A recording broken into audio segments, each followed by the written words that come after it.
তার আজকে যে পারফরমেন্স, তার পারফরমেন্সের আমি 10-এ 9 দিবই। আমি কখনোই তার সে যদি খারাপও খেলে, একদম বিশ্রী খেলাও খেলে, সে অনেক ভালো খেলছে। সে তো কারণ এটা তো তার কোনো ফল্ট নাই।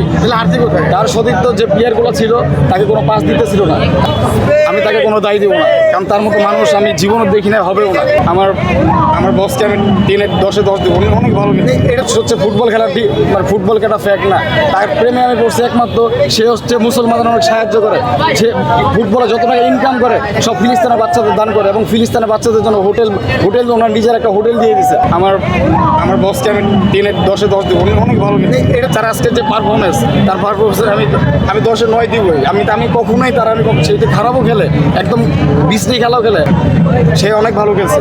সে তো কারণ এটা তো তার কোনো ফল্ট নাই। তার সতীর্থ যে প্লেয়ারগুলো ছিল তাকে কোনো পাস দিতেছিল না, তাকে হচ্ছে মানে সবাই ইগনোর করে এড়িয়ে চলতেছিল। এই জন্য হয়তো বা সে কোনো গোল বা হয়তো বা কোনো কিছু বলটা পায় না। এখন হচ্ছে এক বনে যদি 3-4টা সিংহ থাকে বা 2-3টা সিংহ থাকে, তখন ওইখানে অনেক ঝামেলা হয়। তো এখানে ওদের যে সতীর্থরা আছে, ওরা সবাই হচ্ছে ওরা সবাই ক্রিস্টিয়ানো, ওরা সবাই রোনালদো, মানে একাই গোল দিতে চায় না, পাস নাই কিছু না, সবাই একাই সব কিছু করতে চায়। চেষ্টা করছে, কিন্তু তাকে আসলে ক্যাপ্টেন হিসাবে কোনো মূল্যায়নই করে না। আমি তাকে কোনো দায়ী দিব না, কারণ তার মতো মানুষ আমি জীবনে দেখি না, হবেও না। হচ্ছে ফুটবল খেলার মানে ফুটবল খেলা ফ্যাক্ট না। তার প্রেমে আমি পড়ছি একমাত্র, সে হচ্ছে মুসলমানদের অনেক সাহায্য করে। সে ফুটবলে যত টাকা ইনকাম করে সব ফিলিস্তিনের বাচ্চাদের দান করে, এবং ফিলিস্তিনের বাচ্চাদের জন্য হোটেল ওনার নিজের একটা হোটেল দিয়ে দিছে। এমনকি হচ্ছে কিছুদিন আগে আপনার ভেনেজুয়েলা ভয়াবহ হচ্ছে আপনার ভূমিকম্পে একটা বাচ্চার জন্য অনুদান পাঠিয়েছে এবং টাকা দিয়েছে, তার চিকিৎসার দায়িত্ব নিচ্ছে। আমি এখন পর্যন্ত সেই নিউজটা আমি দেখি নাই, বাট এর আগে থেকে উনি অনেক দানশীল, আর উনি মুসলমানদের অনেক ভালোবাসে। যারা মুসলমানদেরকে ভালোবাসে আমি তাদেরকে ভালোবাসি, সে যেই হোক, কিন্তু উনি বেশি ভালোবাসে মুসলমানদের একদম। সেটা চেষ্টা করবো।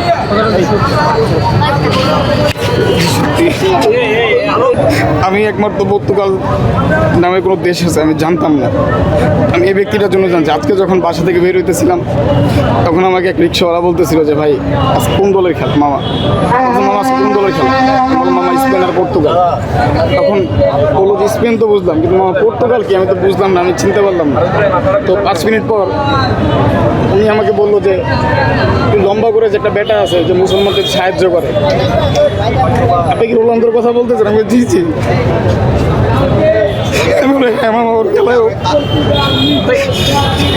ভাই আপনার কষ্টটা কি বেশি রোনালদোর জন্য নাকি পর্তুগালের জন্য? আমার ওনার জন্য বেশি কষ্ট, আমি ওনাকে আর দেখতে পারবো না ওয়ার্ল্ড কাপ। আমার ইচ্ছা ছিল যে উনি অ্যাটলিস্ট সেমিফাইনাল পর্যন্ত খেলুক। ভাই রোনালদো চলো ভাই আমি আর উনি যেখানে থাকবেন ওইখানে আমি জীবনও থাকবো না, ওইখানে আমি সাপোর্ট করবো না।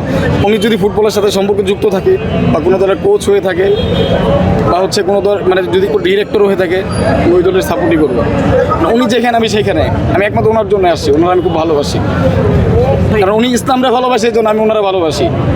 রেকর্ড তার পিছনে দৌড়ায়, বাট সেই রেকর্ডের পিছনে দৌড়ায় না। সবসময় আমি এক্সপেক্ট করি যে উনি ভালো খেলুক, ওনার জন্য দোয়া করি।